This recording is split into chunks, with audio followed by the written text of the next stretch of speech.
Hello, everyone, and thank you for joining us today for this DZone virtual roundtable sponsored by Decodable and Informatica. We've just released our latest trend report, Data Pipelines, Investigating the Modern Data Stack, which you can download at dzone.com. We'll be going over the findings of the report and looking at the latest trends in data pipelines together today. If you find our conversation enlightening and want to see more content like this, head on over to dzone.com/events to see all of our on-demand content. Before we get started, I'm excited to do some introductions. I'm Jesse, Chief Technologist here at DZone, and your moderator for today's discussion. With me are some distinguished guests as our panel of experts, each bringing a wealth of knowledge and a unique perspective. So Amal, wave Amal, Senior Director of Product Management at Informatica, Timothy Spann, Principal Developer Advocate, hey, Cloudera, Miguel Lorenzo, Vice President of Engineering at Nextail, and Eric Sammer, CEO of Decodable.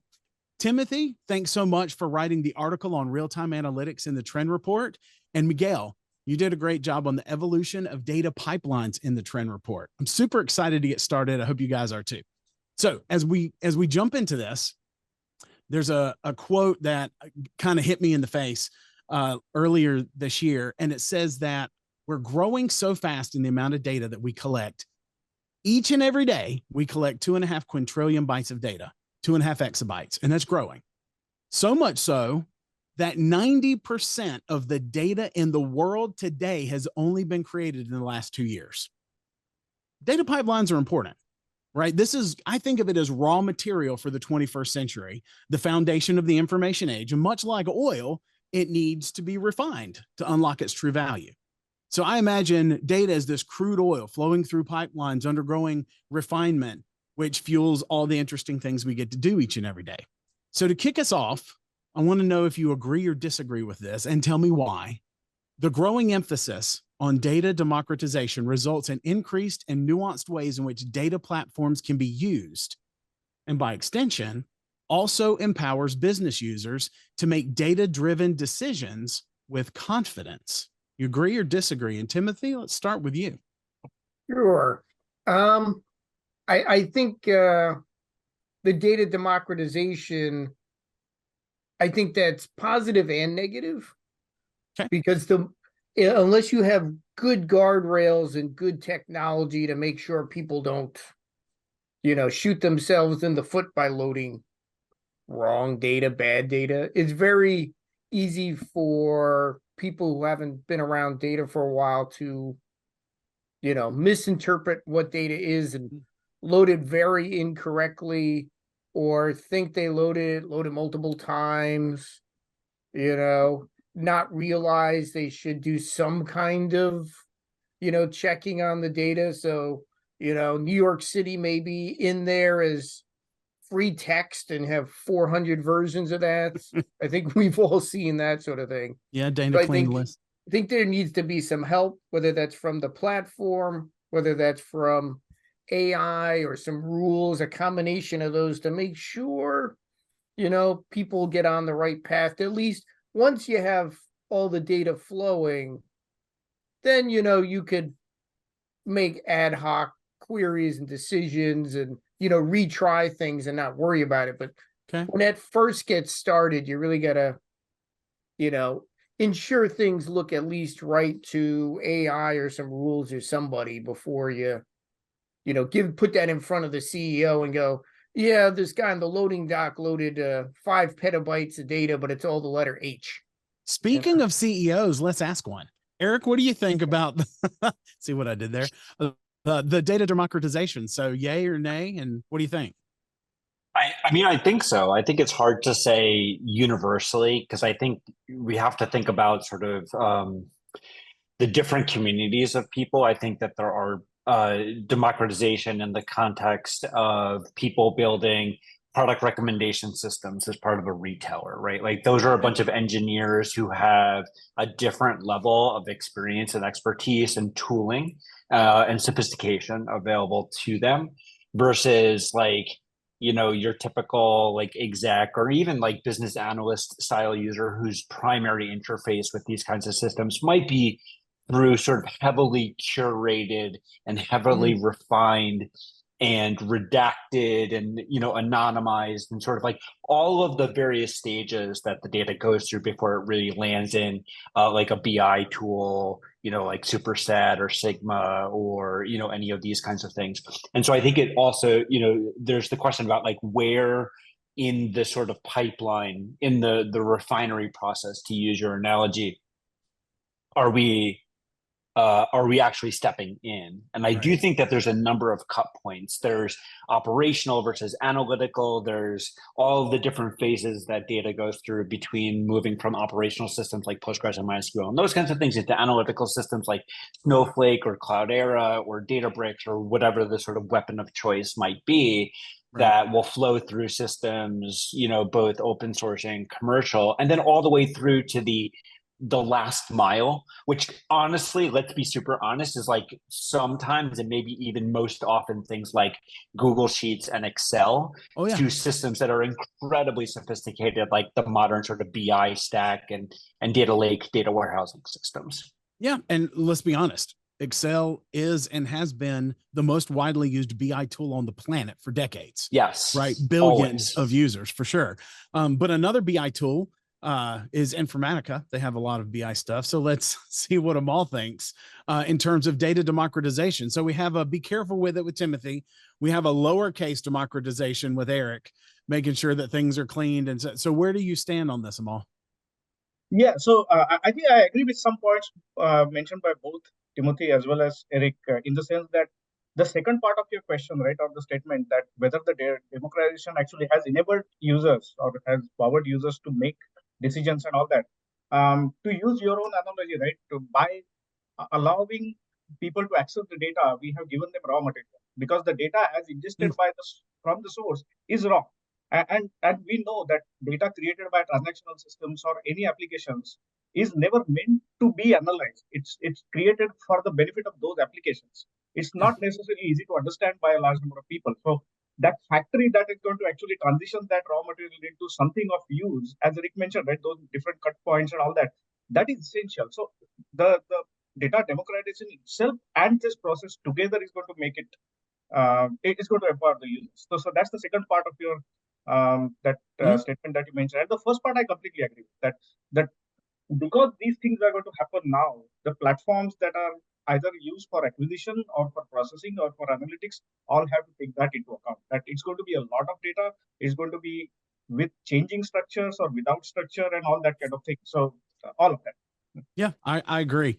And Miguel, not to leave you to the end, but you're kind of an expert when talking about the evolution of data pipelines. So let us know what you think. What do you think about this whole democratization thing? Good, bad, indifferent? And do you think it's really going to help people?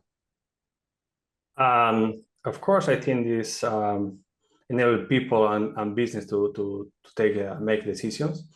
I think that we need to think about the reality of our data. That is the business user, not the technical user. The business user is getting closer and closer to the platform, to the transformation process, to the data enrichment, to the data analysis, all the process from the sources to the information. And we can see on the new tools, the new evolution of the tools, how these tools are more aligned with the business user. So the data world is evolving a lot. It's amazing what we are working in the last years, and the future is more amazing too. But I agree with you that we have some challenges. So for me, there are three main challenges right now. One of them is the storytelling, joined with the comprehension. So it's not about providing data, it's to providing information. So the people, the business users need to understand this information, and we need to work harder on that. And the last thing that you mentioned is the data quality. So the information, I always say the same to my team. So make a decision with a bad decision, with a bad information is worse than not make a decision.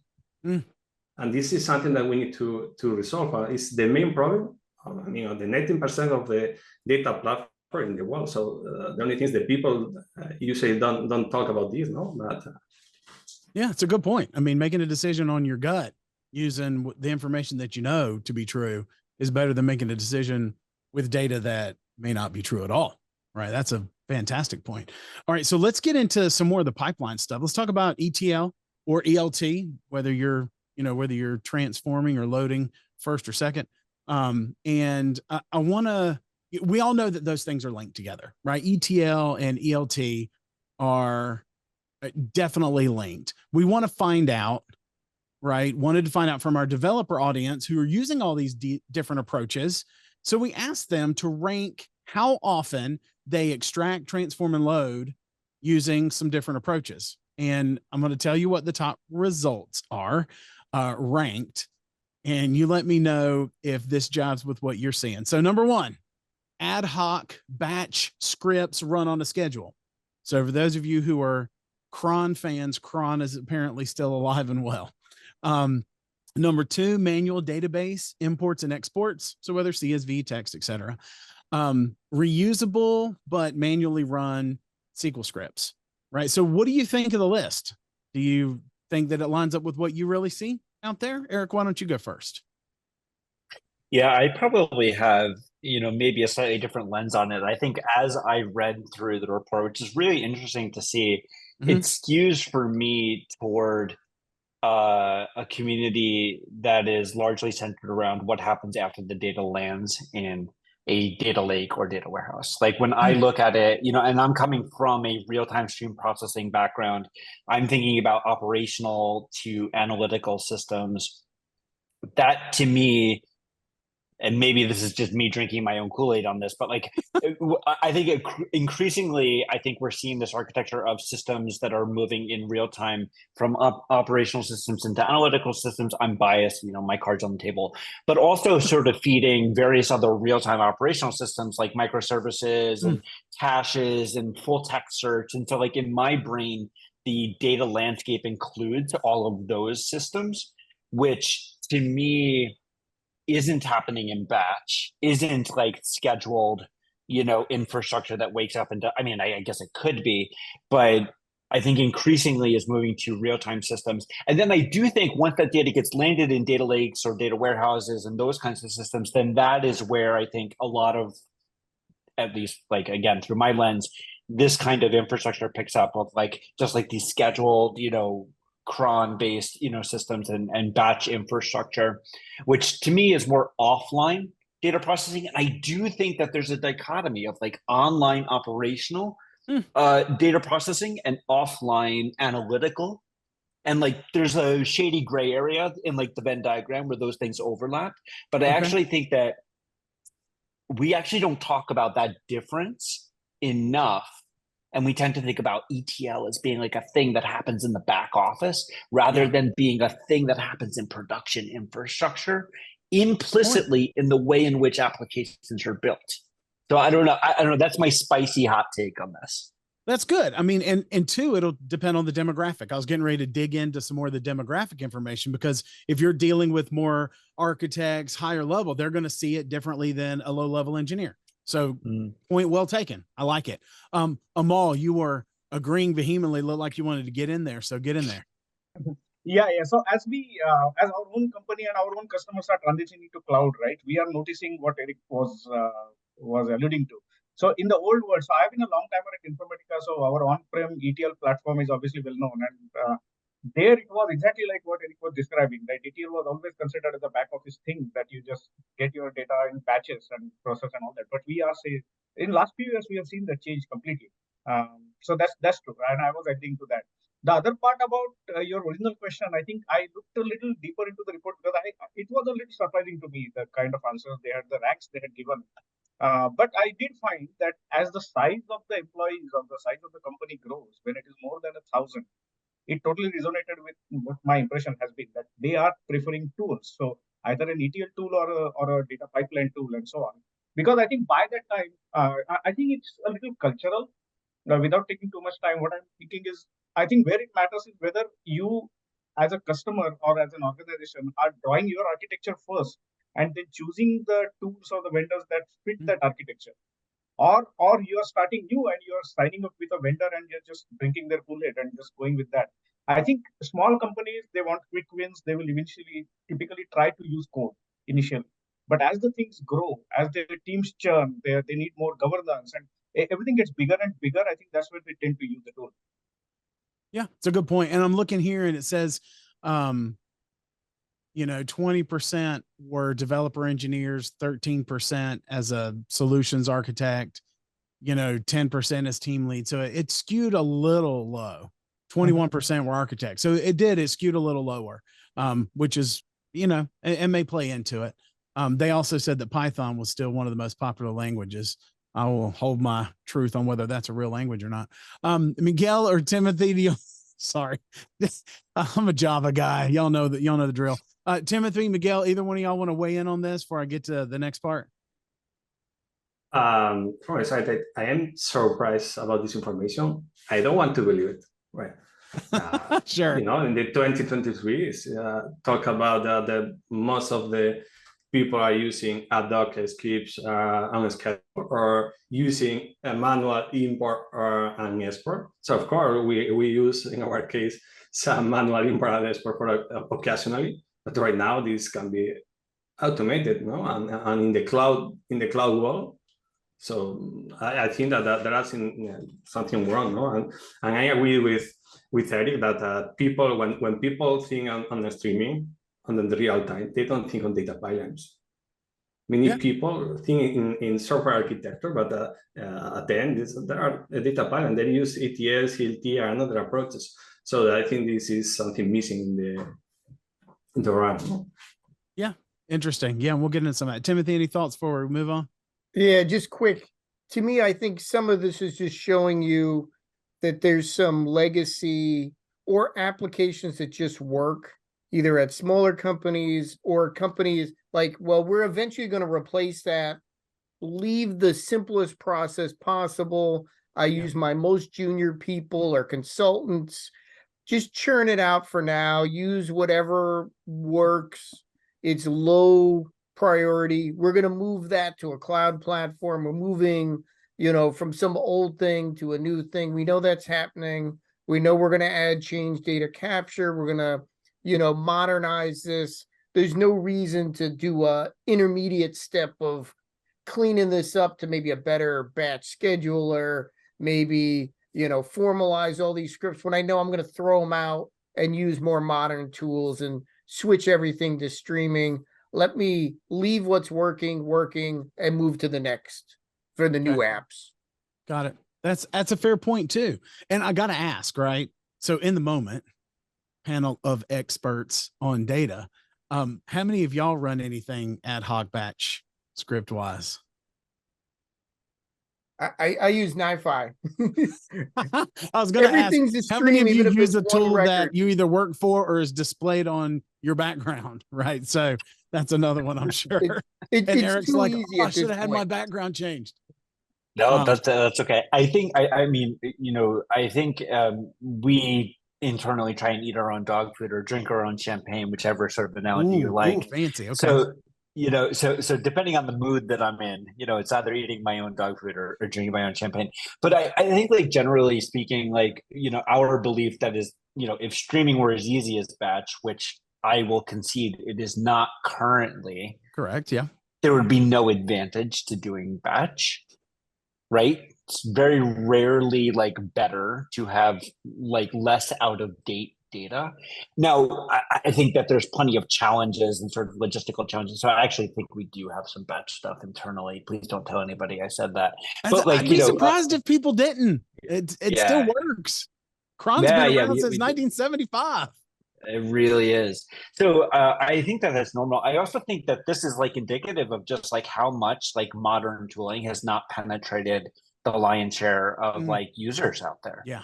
I look at this and you kind of look at that and you kind of go like, oh my God, how do you deal with data quality? How do you deal with like data processing guarantees? How do you deal with like introspection and discovery and catalogs and stuff like that? And the truth is that most people don't have access to that tooling for a variety of reasons. And it's probably on people like us to go fix that. Yeah, I think it is. And that's going to bleed right into the next question, right? Which is, when are you planning to use an ETL solution? So for those people, we're trying to figure out, more robust approaches, solution adoption, that kind of thing. How are you going to continue to advance? And so when we looked at the year over year data, from 22 to 23, right? Last year, we had 48% say that they're currently using something. This year, it's 61, right?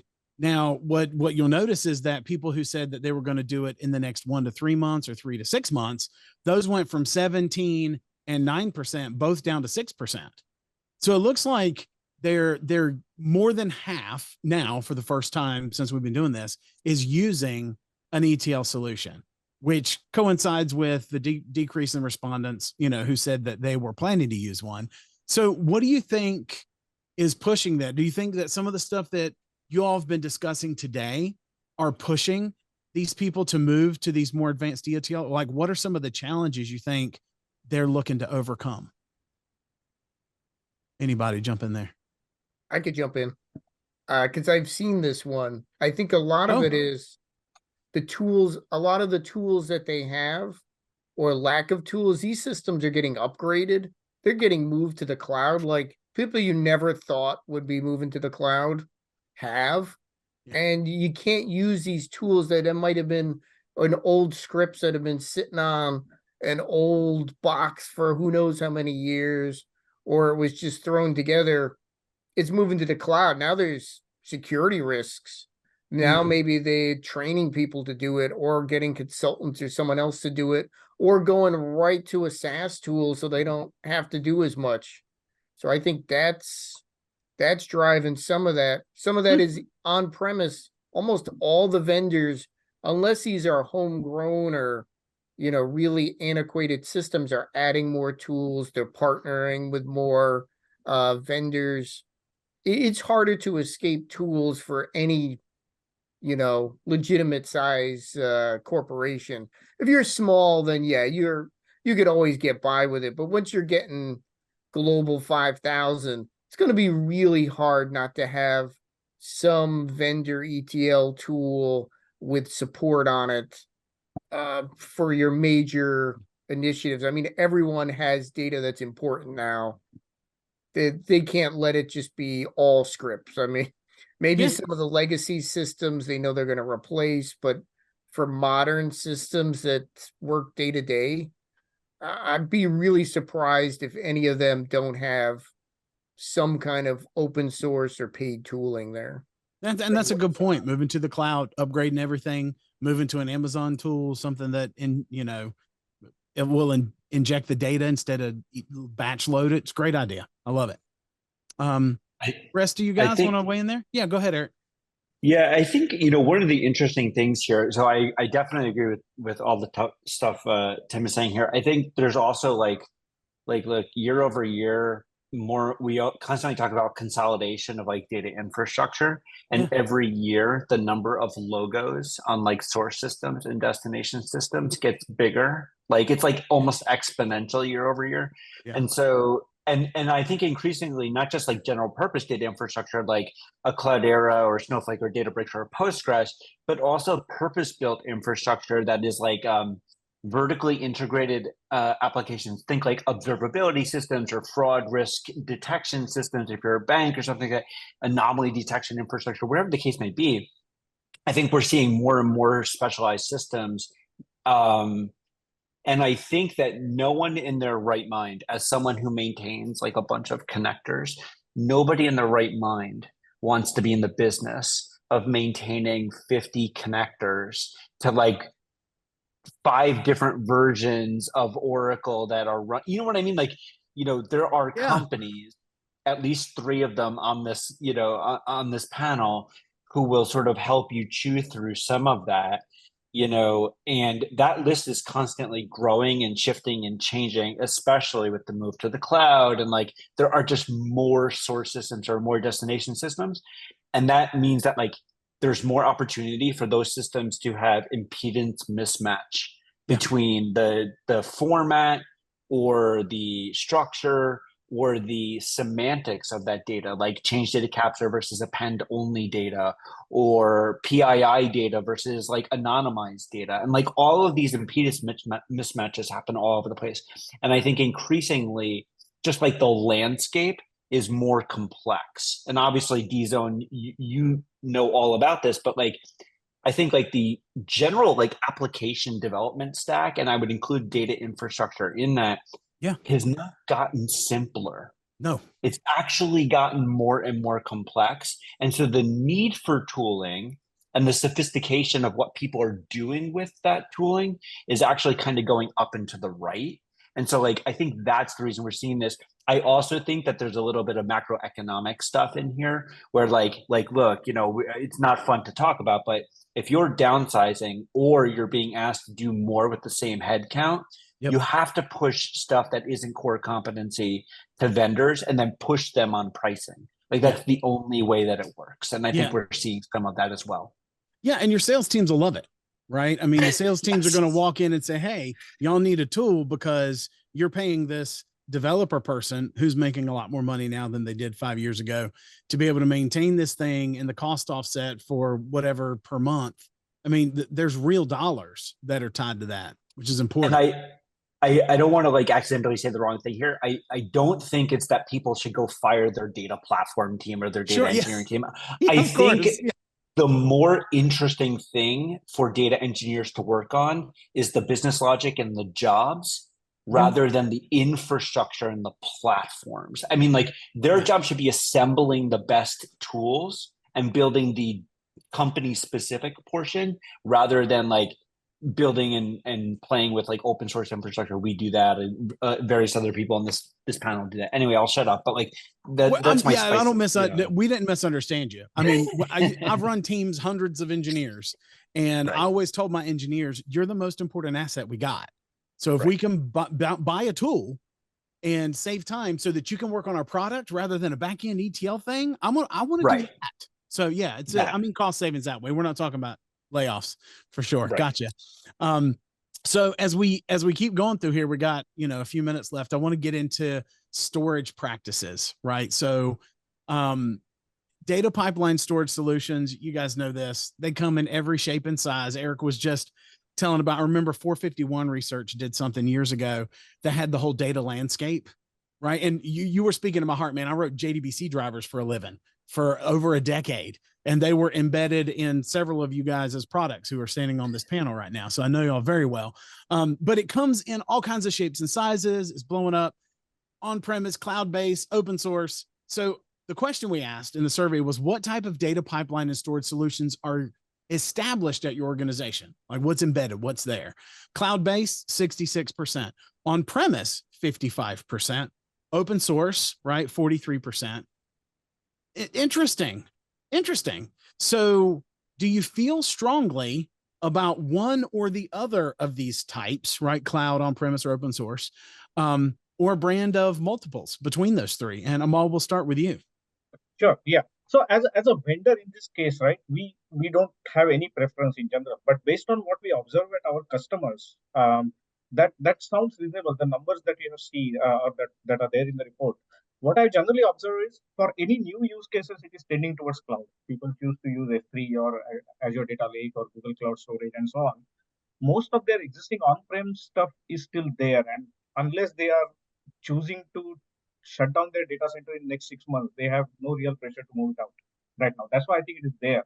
As vendors, we just want to make sure that we support either of those scenarios. Okay, Miguel? In our case, we are a cloud company, so we can choose between so cloud I can't and say on-premise. Gotcha. But of course, I think that company, from my opinion, is that they have to combine. The problem with the data storage is complex to maintain, and you know, a data lake on premise. But on the other side, I see many companies, some of our customers, you know, the cloud expense increase every year a lot because we change the technology, but we don't have we didn't change our culture and the way we are working. So in some cases is cloud is not cost effective because the people always are increasing the resources. And so in my case, I would like combine, and if you can choose open source with some provider that provide the service, it will be my perfect. Okay, awesome. And Eric and Timothy, I got something a little bit different for you guys. I want to talk a little bit about where the data stored, right? So the next question was, does your organization keep data in any of the following locations, right? So a data warehouse, right? All the way back from master data management and all that kind of stuff, right? An old fashioned data warehouse, a data lake. Data warehouse was number one at 68%, data lake number two at 46%, and then the data lake house, right? Which you can imagine a nice little cabin, some fishing, whatever you want, but a data lake house coming in at 17%, which we all know is a little bit newer, right? So Eric, Timothy, what do you think, like this lake houses thing, right? This is kind of new. So have y'all used that? Do you like it? Do you like the combination of it? Do you hate the wording? Give me a little bit of, and Timothy, you're laughing, so I'm calling you first. And, just kind of explain to us why this new hybrid thing exists and what your experience with is it so far. Sure. I think why I'm laughing is looking at cloud-based, on-premise, open source is like people are doing all three. Well, because the lake house is driving it. I mean, for us, 100% future forward for anything that's not streaming storage is going to be in the lake house. It kind of fits the nice balance of all three while still being open source with Iceberg and Ozone. We can span both, all environments, all the clouds at once, private, public, on-premise, all same platform. And it's, multi-petabyte scale we already have. That's pretty nice. So Lakehouse, because it's, it's really flexible now. I was like, another format. Iceberg is, it has some really nice, surprisingly useful features for being able to span that. It's not as fast as the cool stuff we do in Flink, but for everyone past that 100 petabyte range, you're probably not storing everything in streaming yet. We got a couple of years there. Put the extra petabytes there, and I could put structured, unstructured, semi-structured, and I could do all the kind of cool features that you see in the new, data lakes or warehouses where I could do time travel, and I could, update data really fast and support ACID. All the things that have been a problem for a while and been really difficult now are pretty easy with Apache Iceberg. And I could run it in the cloud and on premise, and it's still all open source, and it's used by, a ton of all the big companies. So it's not like you're going in all in on one company. A lot of us working on it. It's pretty cool for non-streaming stuff. It's outside of LLM. It's probably the most interesting thing to me going on right now. Okay, cool. Eric? I'm gonna throw myself under the bus. For context, I actually worked at Cloudera back in 2010 through 2014. So I sort of like have at least some of the context, I think, that, of this. And I'll admit that I do not understand the difference between a lake house and a data lake. To me, a lot of the features and functionality are just like incrementally, I mean, they're excellent capabilities, but I view them as improvements on the thing that always, or maybe not always, but sort of existed, versus like a wholly different, proper noun. And so like I struggle a little bit, like and like, I've been watching this for the last decade, sort of grow and evolve, and well, my God, almost 15 years now, grow and evolve. And I have to admit that like all of these things to me totally make sense, that the lines between structured and unstructured are blurring, that we are bringing some of the same tooling and capabilities that we've had in like traditional data warehousing systems to these like large scale out, parallel systems. So I think all of that is gravy. I think it's all icing. It's all good. But I think if anything, it injects this confusion of like lakehouse versus data lake and like data warehouse. I think like ultimately, like, I don't know that it's actually doing us a service by sort of talking about these kinds of things rather than talking about the capabilities that we're looking for out of a system like this, which is like low latency vectorized columnar storage and like, you know, like the kind of things that actually like I think really move the needle for people. But I'm a curmudgeon. I'm like, no, I I'm disagree. one of those guys. No, I'm with you, dude. I was coding JDBC drivers for Sun Microsystems in the 90s. To me, this is just yet another term that we put on that it crosses the difference between a data lake and a data warehouse, right? Data warehouses, we can do SQL statements, we can do analytics. You couldn't do that on data lakes. It's no different than Hadoop or these NoSQL databases when we put, you know, basic, SQL based drivers on top of those. So I feel like we keep making technology that gets away from the traditional way that we would query a database. And we always come back to that because the entire world runs on it. You show me a data source that says NoSQL or you can't do transactions and I'm going to show you a technology somebody's built to put back on top of it so you can. So, and I know Informatica agrees with me. And Amal, I want you, we're going to run out of time here in a minute, but I do want to get back over to you and Miguel. And thanks, Timothy and Eric for the stuff on the data lakehouse, which I see both sides, right? So you're not a curmudgeon, but I want to focus a little bit here more on some of the pipeline side, Amal and Miguel, right? And we asked the question, have you ever learned a new technology, languages, library, platform, anything in order to implement a data pipeline? 76% of respondents say yes, and 24% say no. So what does that tell you? Does that surprise you? And have you ever had to learn anything to implement a new data pipeline? Only one mention to the previous topic is so fun. See fight lighthouse and data warehouse for the same workload. So it's amazing. So talking about the pipelines, data pipelines technology, I'm very glad to see that people trying to learn new technologies. I mean, more aligned with the modern data stack. So but I think that we are missing something on this learning because people is very focused on the technology, so they are learning DBT, SQL merge, so many things, but they forget the basics. So they forget about the data quality, the data freshness, the duplication of the data. So I think that we need to focus more on that. Because without that, anything works. And I see every day with the junior people, they're using the new technology, but they are using wrong. And the other thing that I think that is also in the new trend is apply the software best practice.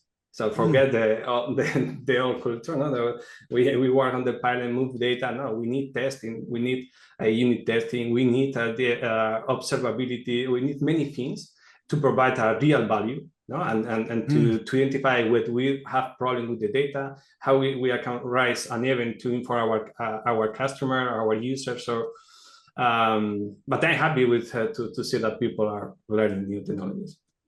Awesome, Amal.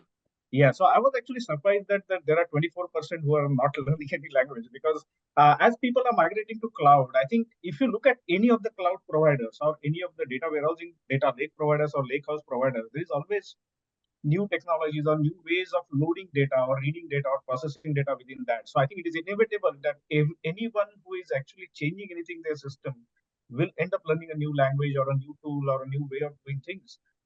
My only suggestion to customers that based on my own experience is that have your own independent evaluation criteria before you choose to employ that into your system. You can learn all you want, that's fine. But assume that everything around you is going to change because this world is still evolving. What you start with today, you may start with one endpoint today, but you could change that tomorrow because the gatekeepers are out now, right? The moment with the advent of data lake and cloud, there is no IT gatekeeper anymore. So you might be centralizing on one cloud data warehousing today, but you don't know in some remote department, somebody else is signing up 30-day trial for something else. And before you know, there's going to be important data sitting there. So you need to choose something that will future-proof you, basically. So I'm not against learning new languages at all, but this is an important criteria people need to take into account. Awesome. All right. Well, we are getting close to out of time. So 30 seconds. What is one prediction you want to make for next year? And at next virtual roundtable, we'll give a prize if it comes true. Eric, what do you think is going to happen real quick before we sign out?